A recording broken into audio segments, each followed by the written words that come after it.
après le terrible accident de la route de Pierre-Palmade en Seine-et-Marne, un certain Fabien Fleury, 36 ans, avait contacté les médias puis les enquêteurs de la brigade de protection des mineurs pour faire de terribles révélations sur l'humoriste. Celui-ci affirmait être en possession de vidéos montrant Pierre-Palmade en train de regarder des images à caractère pédopornographique.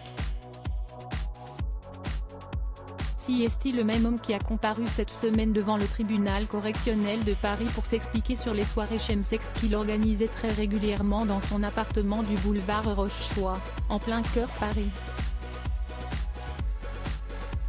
Dans le box des accusés, Fabien Fleury a vu défiler le récit de sa vie, son enfance sous l'emprise d'un beau-père violent, son train de vie de luxe, entre 5 000 et 7 000 € par mois, son boulot de communicant pour un sex shop, ses apparitions dans des films pornographiques gays, son job décor, mais aussi ses 2 condamnations pour escroquerie et sa maladie, le sida.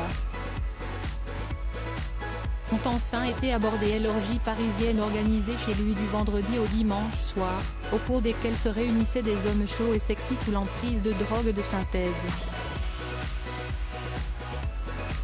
Ce n'est pas un dealer de quartier, il ne vendait de la drogue que dans ses soirées, a soutenu son avocat, ajoutant « Le but pour lui n'était pas de gagner de l'argent. Il souffre d'une addiction au sexe et à la drogue dans ce contexte d'orgie qu'il pratique pour oublier son mal-être. » La justice a finalement tranché en faveur d'une lourde peine de 2 ans de prison dont 1 avec sursis ce vendredi 17 février 2023. Cette révélation stupéfiante sur Pierre-Palmade. Voilà des années que Pierre-Palmade souffre lui aussi d'une sérieuse dépendance à la drogue. Interrogé par le magazine Nous Deux, un proche de l'humoriste dans les années 90 raconte, dès qu'il avait fini son spectacle, il fallait partir tout de suite pour aller vite faire la fête. Donc, pas question de séance de signature, rien. C'était direct dans la voiture pour aller au restaurant et ensuite en boîte. Et ce, dès fin 1989, début 1990.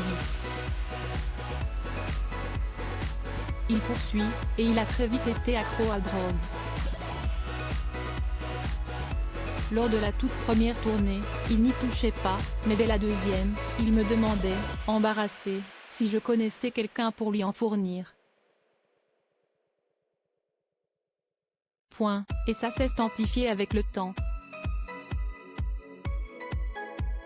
Notamment lors d'une soirée à rallonge dans une boîte de nuit belge, il avait lancé un concours de celui qui allait rentrer le plus tard. Il est rentré à 23 h. Le lendemain, on allait alors dormir quelques heures et on recommençait. 72 heures, ça a duré. La coke, sieste ce qui le faisait tenir. Ça lui permettait de rester éveillé.